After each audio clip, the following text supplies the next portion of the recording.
पश्चिम बंगालला मोठ्या घाऊक यश मिळालं भाजपला, काय सांगाल?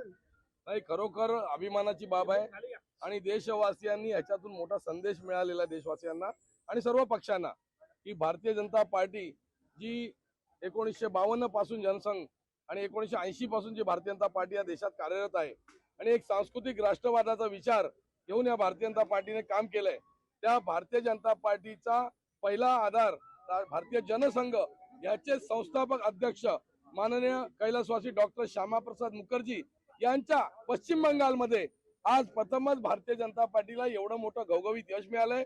म्हणजे ज्या श्यामाप्रसाद मुखर्जींनी या विचारांची मुहूर्तमेढ रोवली त्यांच्या पश्चात आज तो पश्चिम बंगाल भारतीय जनता पार्टीच्या झेंड्याखाली आलेला आहे आणि हा जो सांस्कृतिक राष्ट्रवादाचा आणि देशहिताचा विचार आता या देशातले नागरिक स्वीकारायला लागलेले आहेत. विभाजनवादी विद्वेषवादी राजकारण आता यापुढे देशात चालणार नाही हे यावरून सिद्ध झालेलं आहे. मला एक सांगा, जेव्हा 60 वर्ष काँग्रेस जिंकत होती किंवा आता केरळला काँग्रेस आली किंवा यापूर्वी जिथे जिथे सत्ता आल्या भारतीय जनता पार्टी येण्यापूर्वी, तेव्हा काँग्रेस ईव्हीएम मुळे जिंकत होती का? म्हणजे आता ज्याची सत्ता येते, जो निवडून येतो, तेव्हा तुम्ही आरोप करता. मला असं वाटतं हे आरोप करणं चुकीचं आहे. जर तुमचा ईव्हीएम वर विश्वास नसेल तर तुम्ही निवडणुका बायकॉट करा की जो पण आम्ही ईव्हीएम करणार नाही. तुम्ही लढता निवडणुका, जिथे सीट येते ती मान्य करता आणि जेव्हा पराजय होतो तेव्हा ईव्हीएम ला दोष देता. जर तुम्हाला ईव्हीएम संशय असतं तुम्ही निवडणुका लढवायला पाहिजेत. यापूर्वी लोक निवडून आले ते ईव्हीएम मुळे आले का? पण त्यामुळे हे सगळं योग्य नाहीये. हे अशा बतावण्या करणं.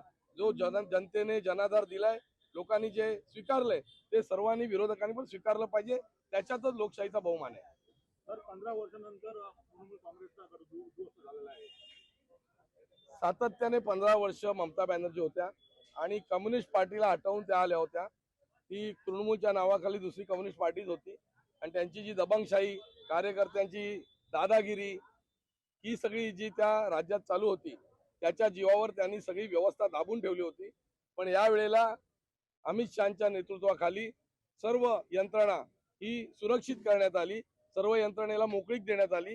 केंद्रीय फोर्स देखील ते लावण्यात आले. स्थानिक पोलीस देखील होते आणि त्यामुळे लोकांना मोकळेपणाने मतदान करता आलं. दडपणाविरहित मतदान करता आलं. एका एजन्सीच्या लोकांनी असं सांगितलं, ऍक्सिस माय इंडिया, की सर्वे त्यांनी दाखवला नाही.